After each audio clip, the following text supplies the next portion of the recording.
We're here to do what's supposed to be done. And like I said, if we take their money and we don't provide them with the service that they're paying for, then we're no better than thieves.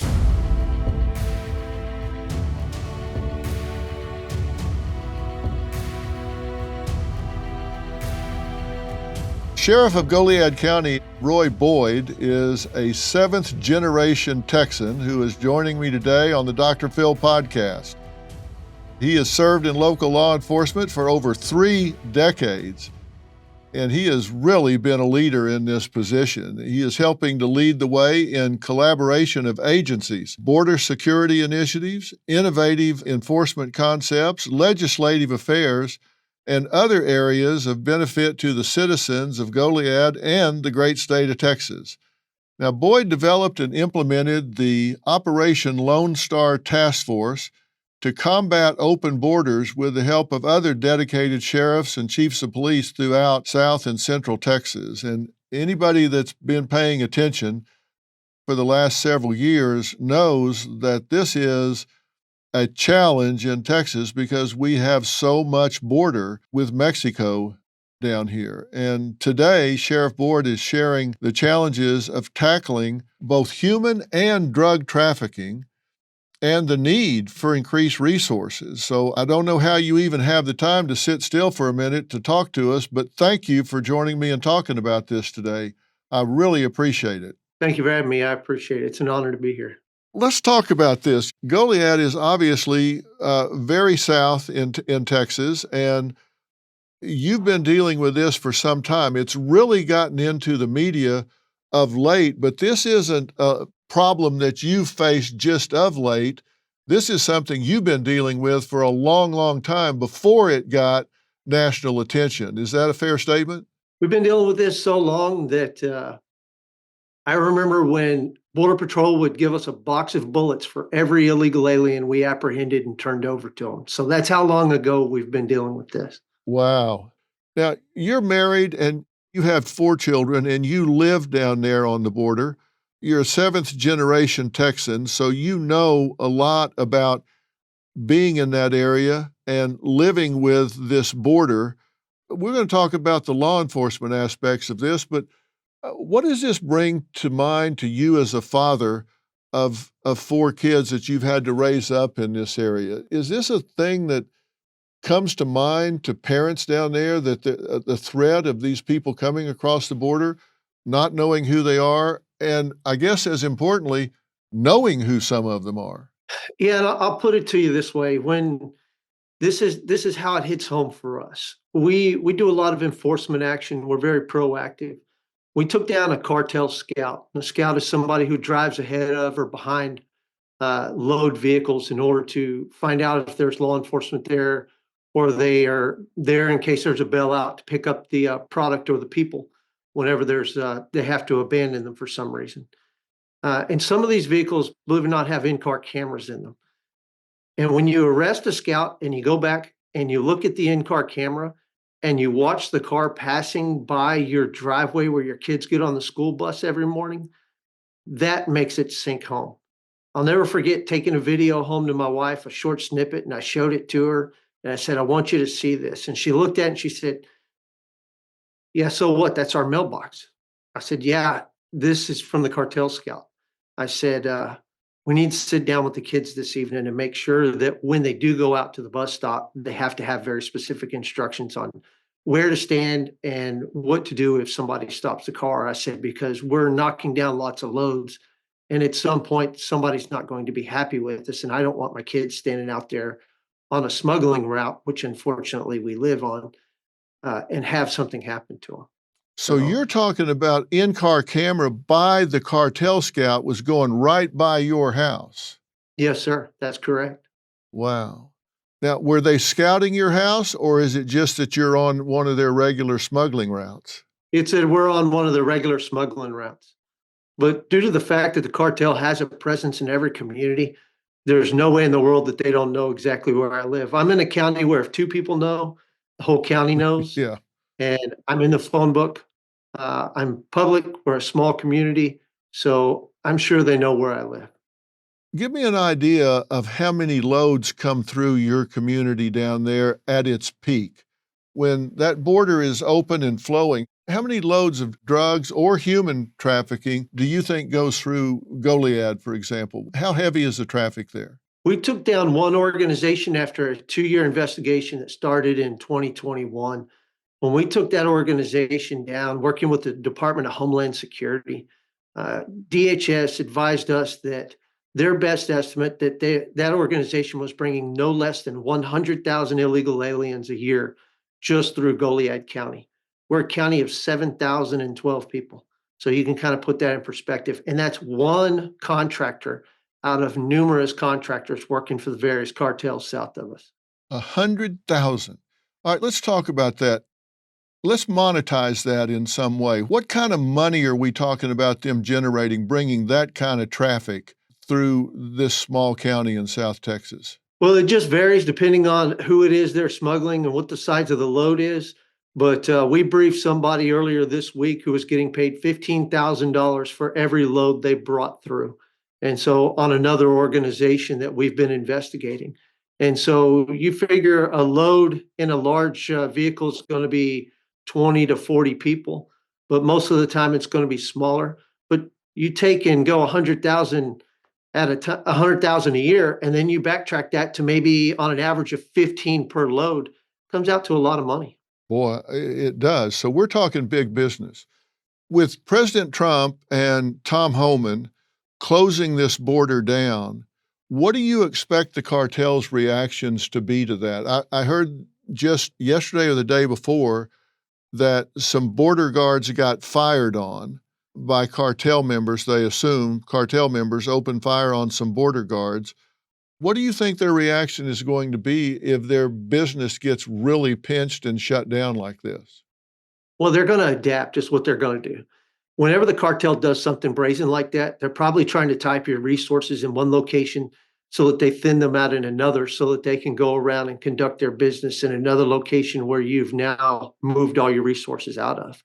And so you have to look at this entire thing basically in terms of war. And that's basically what this is it's a war between the cartels and many of the criminals in Mexico and the United States. And so I believe they're going to adapt. They're still bringing loads up to this day in 18-wheelers. I'm talking 20 to 40 at a time. We know because we see it through our investigations. But what we've seen is we've seen a lot more of the one smuggler on 2 to 4 illegal aliens that are being brought up. And so what they're doing is they're adapting. It's constant adaptation by the cartels. They're very fluid. I compare them to water. They go where the least resistance is, and they're always going to be pushing to make money. And what they're going to do is if they can get fewer people in the country, it just means their price per head is going to go up. Now, I have full faith that the Trump administration and people like Tom Homan and Mike Banks and Rodney Scott and Ron Vitello are going to be able to drastically impact the quality of life of the people along the border. But the real problem, Doc, is not just the border. The border is the easy part. It's the interior where the cartel has cemented their presence during the last 4 years and have basically replicated the Mexican government's plaza system throughout the U.S. under cartel control. Life gets hectic, so we forget to stop and connect. Cozy Earth creates a space that elevates love's little moments. Cozy Earth's bamboo sheets, soft, smooth, breathable. Every night's a Cloud9 getaway. Shopping for her? Cozy Earth's bamboo pajama set is the ultimate gift. Silky, breathable, perfect for lazy mornings or unwinding after a long day. Robin will love this. Plus, Cozy Earth men's collection has everything he'll love. Pajamas, joggers, and more. Comfortable, versatile, and built to last. The perfect gift for your guy. Now this Valentine's Day, show your love with Cozy Earth. With a 100-night sleep trial, a 10-year warranty, this is a gift that speaks to comfort and connection. Get up to 40% off at CozyEarth.com with my code PHIL. That's CozyEarth.com code PHIL. And don't forget, if asked in the post-purchase survey, let them know you heard about Cozy Earth from the Dr. Phil podcast. They deserve this. Elevate your love with Cozy Earth. You said something really interesting. I was reading all the notes and all the wisdom that you've shared with us, and I really thank you for taking the time to educate us about this. We talk about it being an open border.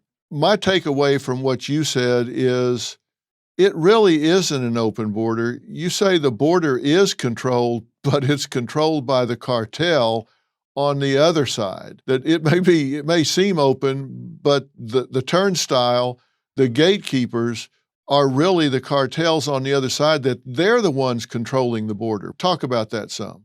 You're absolutely right. The cartel is the one who controls what comes across the border. Anything that comes across illicitly and some of the stuff that comes across legally is controlled by the cartel.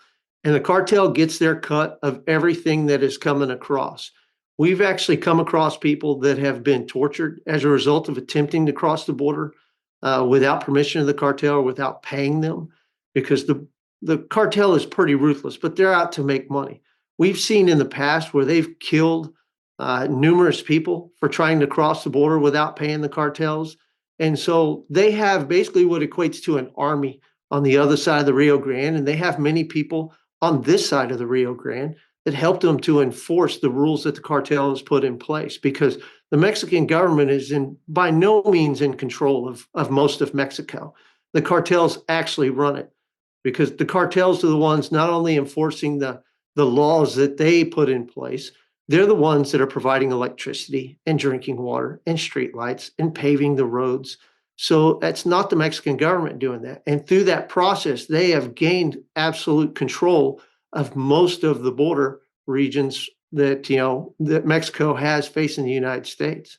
And so they control that because they're extremely greedy and they want all of the money they can get.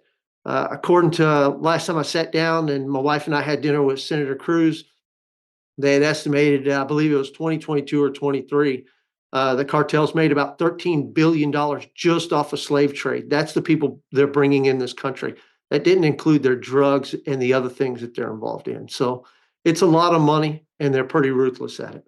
It's mind-boggling to think about. I met with Senator Cruz in his office in Washington, D.C. just a few days ago, and he was talking about the fact that the cartels seem to substantially outgun the Mexican military, that they're the ones with the firepower, they're the ones with the manpower, and you're telling me you agree that they're actually running the country, and certainly in the border zones, they're the ones in control. Is there corruption, or are they just outgunning and outmanning the military? It's a combination. The Mexican government and the cartels work hand in hand. They're basically intertwined. You have cartel people that are in the government. You have government people who are on the take down there that are working with them. But the first thing, if you want to understand how it functions in Mexico, you have to go back and look. The Mexican government has what they call a plaza system. And what that system is the Mexican government will carve out a piece of geographic territory, and they will lease it to organized crime for a flat rate every month. And for that flat rate, you may be able to move X number of pounds of marijuana, X number of kilos of cocaine, methamphetamine, fentanyl, and a certain number of people to be smuggled in the United States. Anything above and beyond that, you have to pay a tax to the Mexican government on. And by Mexican government, I don't mean the government serving the people. I mean to the people in the government. And the Mexican government has done this for a long time. You go all the way back to Pablo Acosta out in Oinagua back in the 70s and 80s. He was paying the Mexican government $100,000 a month back then in order to lease that plaza of Oinagua from the government.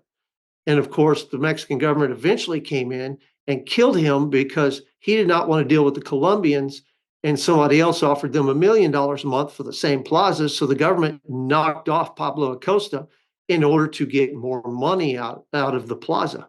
And so when you realize that this is how government functions in Mexico, it tells you everything you need to know about what we're dealing with on the other side of the border. Okay, now wait a minute. Let me be sure that I've got this right. You're saying that obviously this isn't a policy that you can go look up in the government. This is off the books, but there are individuals, like I guess maybe we would call them the Minister of the Interior or whatever, but there are people in the government that have a side hustle. They've got their real government job, things that they do above board, but then there are people in the government that have this plaza system, they are leasing out areas of Mexican territory where these cartels pay a fee and they can operate with impunity within that area to move a certain volume of people or drugs, and they get no hassle from the government. They're leasing that area, and it keeps all the other cartels away, and it keeps the government away. Yeah, they're paying the convenience fee to be able to conduct their illicit operations within that geographic territory to those members of the government. That's exactly what it is. Okay, and are they all around the border? No, they stretch out throughout the country of Mexico. And the price is going to depend on, number one, how big is your organization? How big is the geography you want? And how valuable is the territory for either cultivating, safeguarding, or getting your product into the United States of America? Probably not going to pay as much for Onagua as you are for Juarez, because you've got much more logistical challenge from Onagua to get your property or your product in the United States than if you're in Juarez or just south of Nogales or something like that. Okay, so that's prime real estate right along the border there. So Well, yeah, they don't, you pay more money for better real estate, obviously. yeah, and so they don't worry about the Mexican military or police force coming in there and bother them. They don't have to hide. They can just have things out in the open there. Well, they can until somebody else comes along and offers the Mexican government or officials more money for that same territory, or moves in and has the power and the desire to take it over. Then they have to start worrying, because it's all about, like I said, it's all about money. When you go back to Pablo Acosta, the investigative reporters who looked into Pablo say that he would take $100,000 a month to the federal radio station in Onagua, and a cut went all the way up to the president of Mexico at that point in time. So you've got a lot of mouths to feed. You've got a lot of variables going on. And so there is no real stability for the most part, because they're constantly competing with each other. They're constantly trying to outbid each other, or they're trying to kill each other in order to get the upper hand. So how much money are we talking about here? I've been to Eagle Pass. I've been to a lot of areas around the border there. Some of these areas go for miles. I mean, 20, 30, 40, 50 miles along there. Will one cartel control all of that? A long stretch of the river? Will somebody have 20, 30, 40 miles of it, or is it chopped up? It's chopped up, and it varies depending on where you're at and who has access to certain areas, who's either paid for it or has enough muscle in order to come in and be able to obtain it. So it varies. The size of that contact with the border varies based off of the organization and how the government has it laid out, and how much your neighbors are willing to try to fight and take it from you. Yeah, and you say somebody was paying $100,000 a month, then Colombians come in and say, we'll give you $1 million. So they need to get rid of the guy they made a deal with for 100, so they just go take him out. It's all about money. Wow. So are these government officials that are on the take like this? I know there's a lot of people that have got their hands in the till, but they must be making a lot of money. Are they living extravagant lifestyles down there? That is a good question. I don't know. I don't know how they're living, but I don't care how much money they're making. Is it worth selling your soul to the devil, so to speak? I would think that for all of the luxury they could buy, they probably still can't buy a good night's sleep because of the people they're dealing with. You never know who's going to turn on who. I would think that it's such a dog-eat-dog system that you're describing. You just wonder, is it going to be tomorrow or the next day? It seems like it's when, not if, somebody's going to step on you to get to the next level. I don't know how in the world they ever survive in that situation. That's the nature of the business, I guess. If you want to get in bed with them, you're going to have to deal with those consequences. But the problem is, human nature. Most people have a short memory and are greedy. And once they're willing to take a little bit, then they're owned. Because once the cartel has you in their pocket, there's no getting out without their permission. And so it's just the nature of the business down there. How much of this is bleeding across the border in terms of corruption on the American side? I guarantee you it's happening. We have discussions with some of our friends along the border, and it's a problem that law enforcement along the border faces on a regular basis. But down there, it's when you get on the Texas side, you have a couple different things, and I will tell you that when we first started working closely with folks from the border, we were really distrustful of some of the law enforcement. Uh, you have to know who to trust and who you can't. But I will tell you that one of the things that really opened my eyes was we were having a meeting in Kingsville, and one of the officers from the Rio Grande Valley came up and said, "Hey, listen, I know you don't trust us. I understand." They said, "But let me explain to you how it works where we're at." The guy tells me, "I work for a small police department." He said, "I have a cartel person assigned to follow me every day when I'm working, so they know what I'm doing. I have one that's assigned to follow me every day when I'm off, so they know where I go. They know where my family is. They know where my kids go to school." And he said, "While you may think that we're all corrupt," he said, "look at it this way. Imagine yourself walking out of your house, getting ready to go to work, and your patrol car is in the driveway. And when you go to get in your patrol car, there's a Nilla envelope underneath the windshield wiper." He said, "In that Nilla envelope may be a picture of your daughter at the playground at the elementary school. And all it says is, 'Don't work Highway 281 between 9 a.m. and 11 a.m. today.'" And he said, "That's it." He says, "Do you think I'm going to go work Highway 281 between 9 a.m. and 11 a.m. today?" I said, "No, I wouldn't think so." He says, "No." And he goes, "The problem is, who do I tell?" He says, "Because a lot of times the cartel has people embedded within our law enforcement agencies down here. And so I can't go tell my supervisors, because if it gets out, then my family's in danger." And he says, so that's kind of the life that those poor people are living down in the valley and along in the border towns, is the vast intimidation. Now, are there cases of bribery? We've seen it. We have counties down there where the sheriffs have gone to federal prison, their family members have gone to federal prison. They've been working with the cartels. They have helped the cartels. We've seen it much farther north than the border, where law enforcement has helped them because they do offer money sometimes. But it's one of those things that when you get down the border has become more like Mexico in many ways than it has the United States. And I feel sorry for those folks, because there's a lot of good people down there who are living in fear and are trying to do the best. And to me, those guys are heroes because they're right there on the front line. It would be easy to criticize them, when you're a long ways off. But when you look at these folks and their families are being threatened, and all they're being told is not to be at a particular place at a particular time, really can't blame them for not being there. I mean, if it was your family, would you go out and work the highway after they gave you a picture of your kid on playground at school? I think I'd be looking for someplace I could farm in Nebraska or something. It just seems like that's a very dangerous place to be. $36 trillion.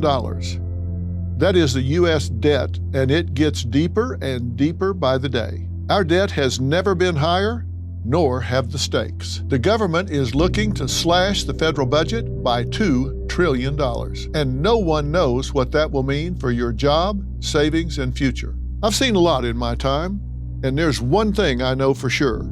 You need to prepare before it's too late. I trust Preserve Gold to help protect my wealth, and I strongly urge you to do the same. They are the only precious metals firm I trust and recommend to my family, friends, and audience, and they have a special offer just for you. Text Dr. Phil to 50505 to get your free precious metals guide from Preserve Gold. With gold prices recently breaking records and analysts predicting this trend to continue throughout 2025, you cannot afford to wait. As a bonus, you can get up to $15,000 with a qualified purchase from Preserve Gold. So don't wait. Text Dr. Phil to 50505 today. Talk to me about these stash sites that you're talking about, because you said when you first came in as sheriff in 2021, you realized real quickly that the cartels had, I think you said 16 different stash sites that you discovered just straight away. What are stash sites? And what do they consist of, and what are they stashing? I assume it's drugs, of course, but talk about what you found. So Goliad is halfway between Laredo and Houston. So we're about 180 miles out of Laredo, 180 miles from Houston. But most of our traffic actually comes out of the Rio Grande Valley, McAllen, Brownsville, down in that area. And so what was happening was you have cartels. Cartels have liaisons. The liaisons work with contractors that work for the cartels, and then the contractors have subcontractors. So what was happening was these contractors would have either the contractors themselves or subcontractors would drive loads of illegal aliens up to Goliad or one of the counties in this area. And a stash site is a place where they might put those illegal aliens there for a little while they go fuel up or while they go and get supplies. It also is a place where they would stash stolen vehicles to make sure the GPS was properly disconnected, and would and these places were not on property that was owned by anybody related to any of the contractors or anything. Usually these properties were out in the middle of nowhere. They were absentee landowners. They had scouts find them for them, and they would stash these people. So in our area, especially in 2021, they were bringing up these illegals. They would put them on the stash site. The driver would leave. The illegals would stay on this property that didn't belong to anybody associated with the activity. And then somebody from the Houston area would come down to that location, pick them up, and then take them on the journey to Houston. And so that's really what most of our stash sites were. It was stashing out illegal aliens, resupply for water, food, anything like that, fixing flats, making repairs to cars, or storing stolen vehicles in order to ensure that the GPS had been properly disconnected on them. So these weren't buildings or anything. They were just off the road out in the middle of nowhere where people could congregate, so they weren't seen from the street. They weren't seen from the road. Most of them, that is correct. Some of them did have houses that hadn't been lived in a long time. And the cartel contractors do utilize houses in smaller communities as stash sites, and we're aware of that. But most of ours were out on absentee landowners that were nowhere from this area. And the cartel scouts had located those places and had set them up shop so that they could utilize them rent-free, of course. Yeah. And you said some of these people were afraid to come down and get on their own land because these people were there. You don't want to happen onto them. We had a lot of residents who were scared because of the activity and the brush out in the county when we first got here in 2021. And so we worked very hard to remedy that. Now, we found 16 cartel stash sites. There's not much telling how many stash sites there were actually out in the county, but those are just the ones we were able to discover through our proactive work. So, and then when you go a little farther south of us, you'll find ranches that are completely abandoned because it's no longer safe, or it hasn't been safe for quite a while for people to leave their house unattended or leave their family at home while they go to work. And so a lot of those larger ranches, the people that own them have bought houses in the towns so that their wife and children will be safe while they go to work during the day. Wow. Now, LaFern had a magazine article up just a second ago. Can we see that again? A loco gringo takes on the Mexican cartel. Sheriff Roy Boyd had an idea. Instead of letting human smugglers pass from one county to the next, sheriff departments could collaborate to rid Texas of the cartels, and it's working. How are you surviving standing up against these guys? Well, just remember that the cartel is they run a business. They're like, I think of them as a major corporation. They're in it to make money. And when you're this far north, coming out and trying to do harm to law enforcement, do harm to civilians, is counterproductive to making money and conducting your business successfully. Now, when you're down in the valley, it's easier to get away with intimidation and bribery and all the threats that come along with the cartel. But when you're this far north, the last thing the cartel wants to do is to wind up bringing the federal government to bear against them. And they've learned through the years that if they do certain things, then next thing you know, you have Department of Homeland Security and a whole bunch of other feds showing up, and they can no longer go through and conduct their business in a profitable manner. And so to me, I can't let criminals and thugs intimidate the people of my county. My job as a sheriff is I am the conservator of the peace. My primary job is to uphold the Constitution of the United States, uphold the Constitution of the state of Texas, enforce the laws, and be the person who's willing to stand between those people that are willing to do evil and commit crimes and the innocent people who are here going to work every day, supporting their families. And so, we can't just roll over and let them have their way.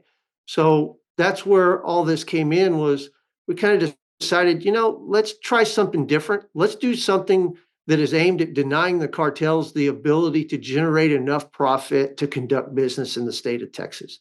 And that's the direction we've been headed. Yeah. Now, this is a pickup that you chased. The article says you were driving down the road and you passed this pickup and turned around and gave chase because you could tell it was a load car. That's your son, I believe, helping you out there. He's holding an AR-15 to kind of suppress any activity on their part. So you gave chase and they veered off the road and kind of crashed into a fence in the bushes there, right? Yeah, we had left church and we had a gentleman in our community that just got out of prison and had started a craft shop for leather.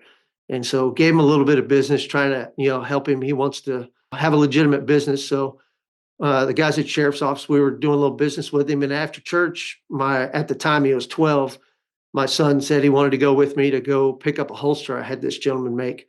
And so we were on our way down the road to go do that. And I look over as I pass the truck and it's got a sheet of plywood in the bed with fingers all the way around the edge. And we call that a clue in law enforcement. Yeah, there's a giveaway. Yeah. So I called on the radio. The deputies that were working were on a call on the other side of the county. I called the next county we were headed towards. All their deputies were tied up. So I told my son, I said, well, we're going to have to pull them over and they're going to run. So get ready. And so I went to pull them over. They ran. I was able to get all the ones that were in the bed because there were a lot more people in the cab of the truck as well. But I hopped up on the bumper, instructed those folks not to move, made sure they understood that we were serious about it. And so then I had my son hold AR while I started zip tying the people in the bed of the truck. And then when the deputies showed up, I finally backed up and took a picture. And at the time, I sent that picture to the governor's office, telling him this is how bad it is. We need help. And within a very short period of time, the governor reached out and is like, what can I do to help you? And so we appreciate that greatly. And that was what kind of spawned this Operation Lone Star task force that we ended up putting together. Right. And talk about Operation Lone Star. You contacted Governor Abbott about combating this illegal immigration and criminal activities at the southern border. And that was kind of the genesis of this Operation Lone Star. Just describe what that's all about. So you have a couple different things, Dr. Phil. You have Operation Lone Star, which is actually a state initiative, and it was funded by the governor and the legislature, and it is primarily your state agencies like DPS, Parks and Wildlife, Texas Military Forces, and they were conducting operations on the border itself. So what happened was, the governor invited myself and some of the border sheriffs to a meeting at the Capitol one day, went up there, and I was invited because I'm kind of a pain, and I just kept showing them that, we had things that we needed to get done, right? And we were being overrun. And so go up there, meet with the governor, have a discussion about what we need. And then at that point, the governor asked how we were going to fund it. So gave him some recommendations, wrote up a document, sent it up to the governor's office. He accepted it. I started the Operation Lone Star grant, and that grant provides money from the state of Texas to local law enforcement agencies to combat smuggling operations within their jurisdiction. So once the governor gave us that grant, I just thought, we can't pretend like we live on an island. We have to come together. Law enforcement has to change its mindset and it has to change its methodology in order to combat such a vast criminal enterprise that we're dealing with. And so I called some sheriffs together, started off with 8 of us, said, hey, let's get together. Let's form a task force. We'll come up with a memorandum of understanding, allowing us to operate in each other's counties. We'll all go and we'll help each other wherever we see there's a major problem, and we'll go squash it real fast. And we'll work a bunch of highway interdiction and try to take as many bad guys off the street as we can. And so started off. At first, there were a lot of people that were skeptical about the concept. We put it together. It worked very well. We've grown now to 52 law enforcement agencies across the state of Texas. We go all the way from the border down in Kinney County with Sheriff Coe, all the way up to Hill County, just south of Dallas-Fort Worth. And we go as far west as Kerr County at this point in time and stretch all the way back to the Gulf Coast. So we have a lot of agencies in there, but we partner with the Department of Homeland Security in those offices that were willing to work with us. We also partner very closely with Border Patrol. We partner with Texas DPS and Parks and Wildlife and anybody else who's ready to get in and help us not only interdict, but investigate the organizations in an effort to dismantle them across the state of Texas. And so we're continuing to grow. And as we grow, we kind of adapt our model in order to fit this larger footprint, and we've been breaking it out into geographic areas based off of corridors that the cartels use to get their products to market. Well, I'm looking at crime in Goliad County, for example, and you entered office in 21. In 24, burglaries have dropped like 80%. Criminal mischief has dropped like 90%. I mean, just obviously, you look at these things, it's working. You have a presence there. You still got some trespass going on, but auto theft has dropped dramatically. You're getting crime under control down there.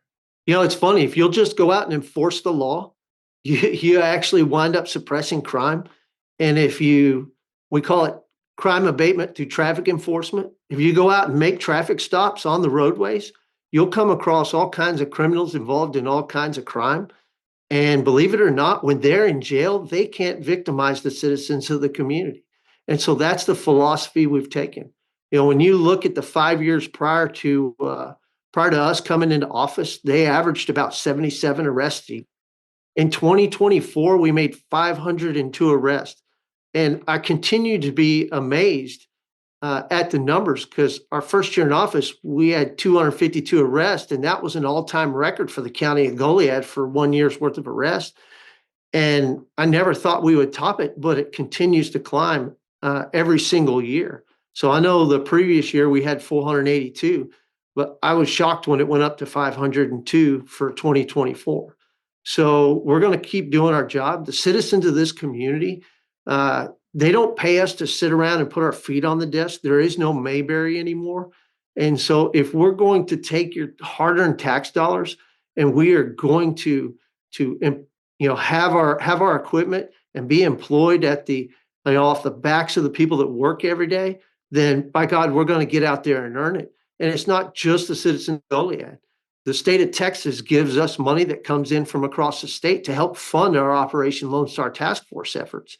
So, we see that we are obligated to our community and to the entire state. And if the government's going to take your money and give it to us, we're going to make sure it's used wisely. And so there won't be any putting your feet on the desk around here, because we're going to make sure that we reduce the likelihood of victimization of the people within our community and throughout our region, and hopefully throughout the state of Texas. Yeah, people love to hear that. They love to hear that law enforcement is actually enforcing the law. That's certainly music to my ears, and I'm sure it is to a lot of our viewers and listeners as well. What's been your experience since Tom Homan has taken over as Border Czar? How do you find him to work with? Well, I've met with Homan a couple times. We've got some shared interest in what's going on. And so it's now, at this point, it's funny.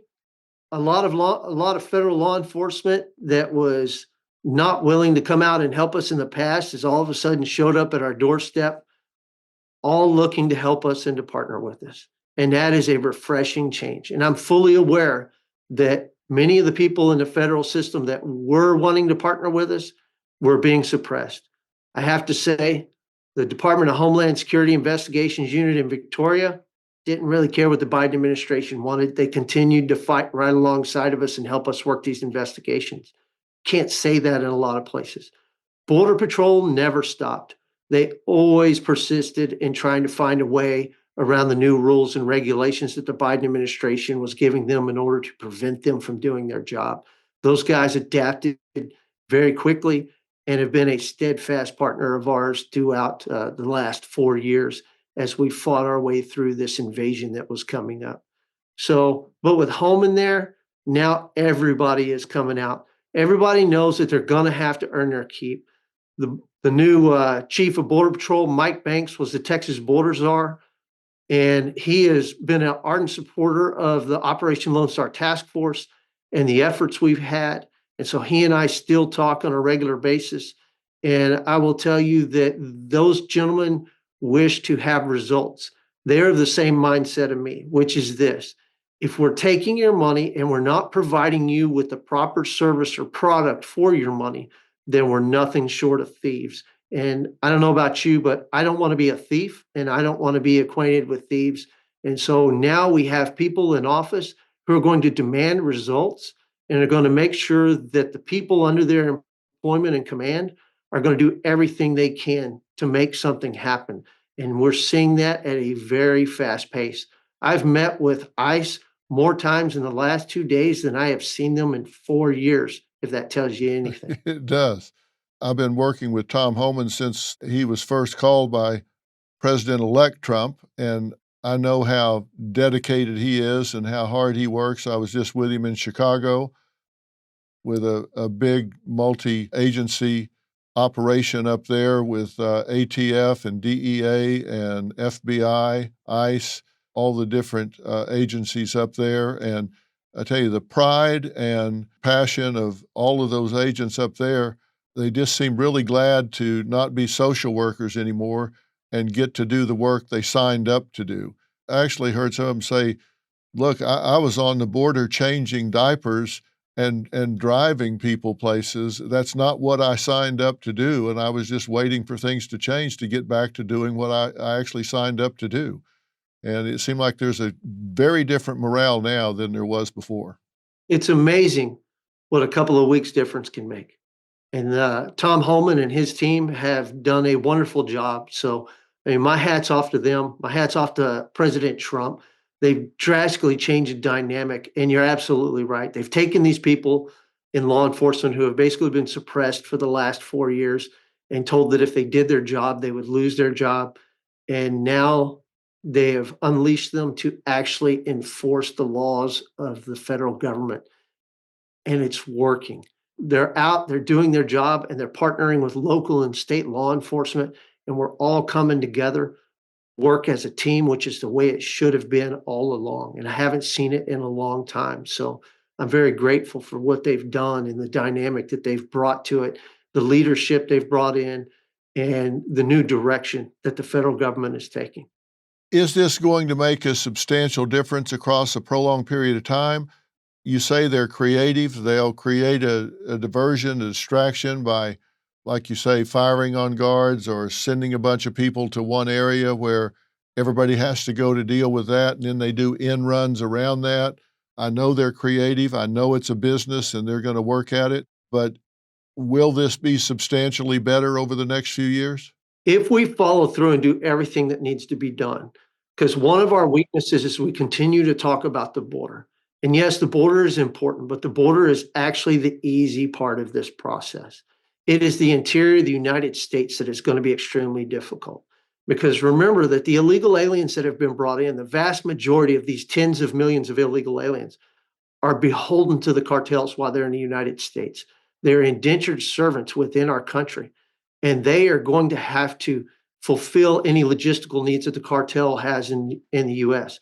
So that's why the deportation is so important, because people don't realize that this is not what it once was when it comes to, quote, immigration. It is no longer immigration. It is slave trade. And these people are being brought here. They're being put in indentured servitude. And that means that they are logistical means by which the cartel can can conduct its operations. So we have to have the deportation, but we also have to look at taking down all of the other elements within the United States that work with the cartel. We have to get rid of the cartel. We have to get rid of their contractors. We have to get rid of their subcontractors. And we have to go after those affiliates within the United States, whether that be otherwise legitimate businesses laundering the money or helping them move product or people through the United States, or working with them to help mask their operations in the U.S. We're going to have to dismantle this massive organized crime, across the U.S. in order to truly make a difference for the long term and to safeguard our communities across the U.S. Does this include the gangs that they affiliate with when they get here? Are they setting up gangs once they get here?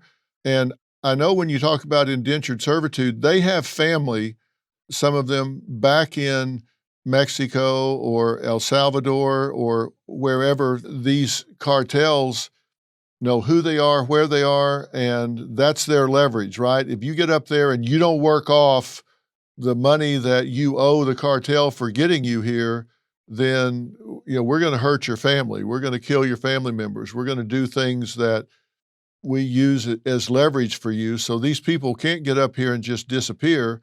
They might be working in prostitution. They might be working in slave labor, dealing drugs, transporting drugs, whatever. What happens if they're here and they get picked up and deported so they can't work off their debt to the cartel? What happens to those people then?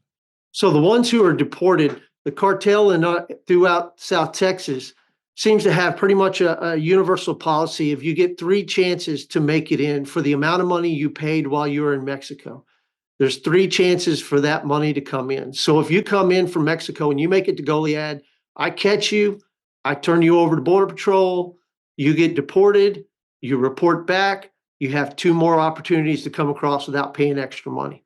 What the hidden fee is once you do successfully come in the country and you get to Houston, you automatically owe an additional, say, $10,000. And you're absolutely right, Dr. Phil. I've had people tell me when I've asked them, why are you here and why are you doing this? And I've had people tell me, if I don't do what they've told me to do, they've told me that they will make my sister, my little sister, leave the house and they will put her into forced prostitution. And I've had people tell me that. And so now the cartel, if I as law enforcement catch them and arrest them, that's an acceptable loss in their business model.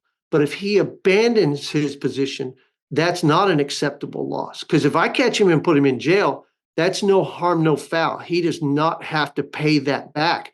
He is now, while he's in jail, de-obligated to the cartel until he gets out. But if he absconds on his own and decides not to fulfill, then you're absolutely right. They may take his sister and put her into prostitution. They may take his little brother and they may make him, basically a pack mule in the jungle to haul dope out, or they may send his brother to the United States against his will. So the cartel has a vast network. They keep track of these people because to them, people are not human beings made in the image of God like you and I think about them. People are merely a means to generate revenue. They are a product in and of themselves, and they are a much more valuable product than any drug will ever be, because I can only sell you cocaine one time, then that cocaine is going to be gone. But I can sell a human being over and over. And if it's somebody that I send into prostitution, I may sell that same person 10, 12 times a day, more in some instances. So I have a recurring revenue off of that person. So that person is an investment.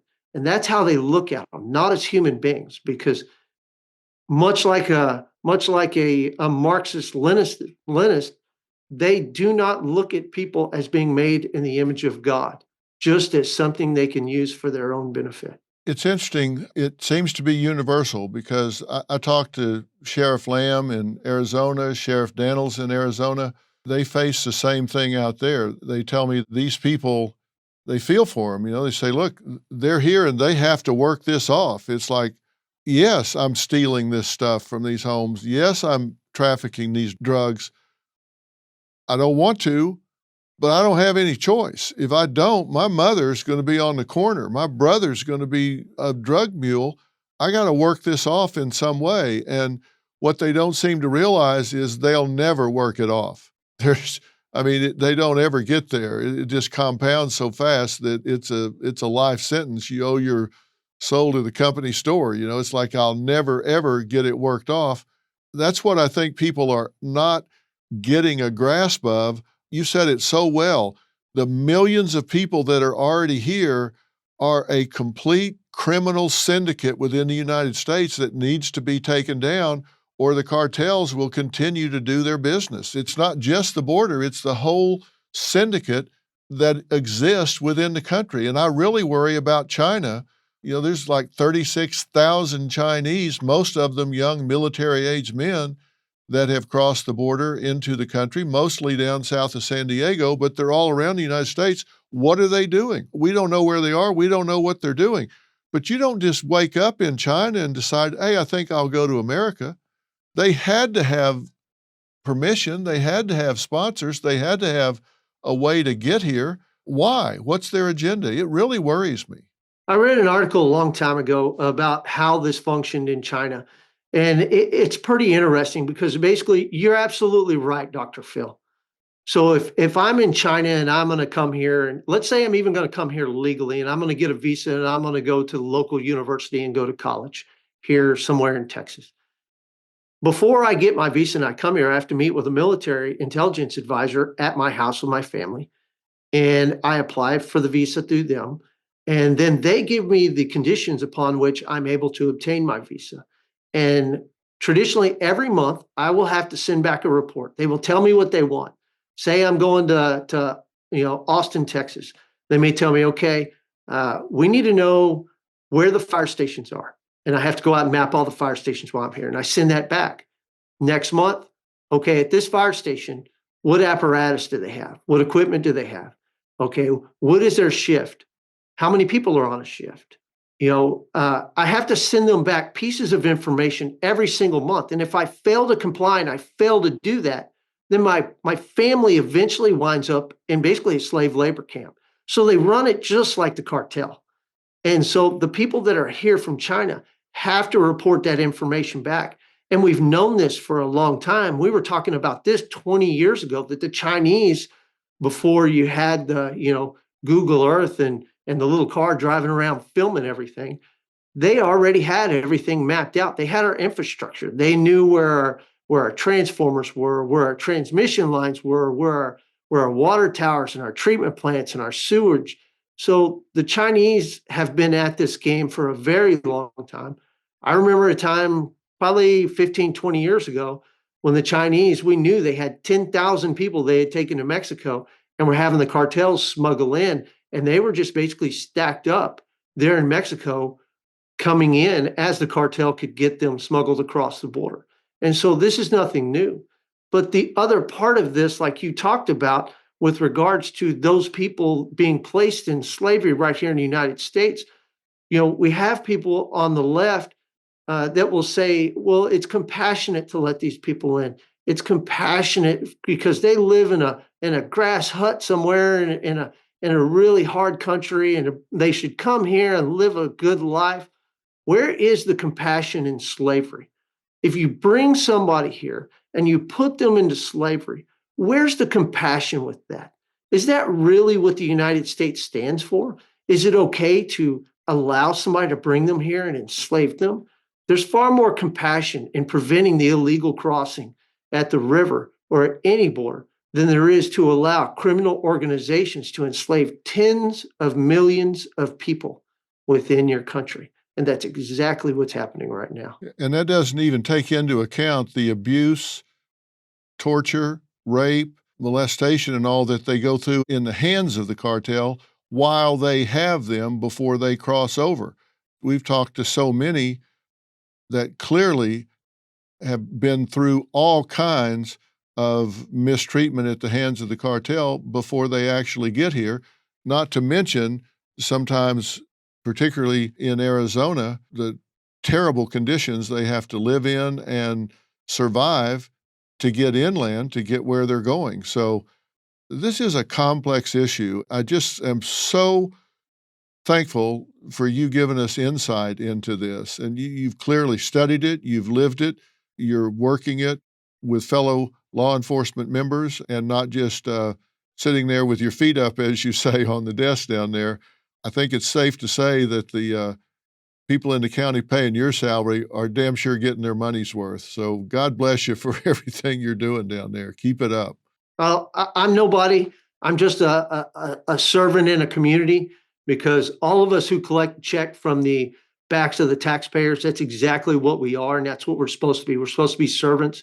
We're here to do what's supposed to be done. And like I said, if we take their money and we don't provide them with the service that they're paying for, then we're no better than thieves. And I sure as hell never want to be a thief, Dr. Phil. And you certainly are not. And you're also an excellent teacher, providing information that everybody needs to know. I hope this will be the first of many times that we talk about these things, because it's an ever-changing situation. And I hope we'll have an opportunity to talk again, because there's so much more I want to talk about, but we're out of time, and I could spend at least this much time continuing on, but I hope you'll take some time and talk to me again. Yes, sir. I appreciate your time. I know you're a very busy man.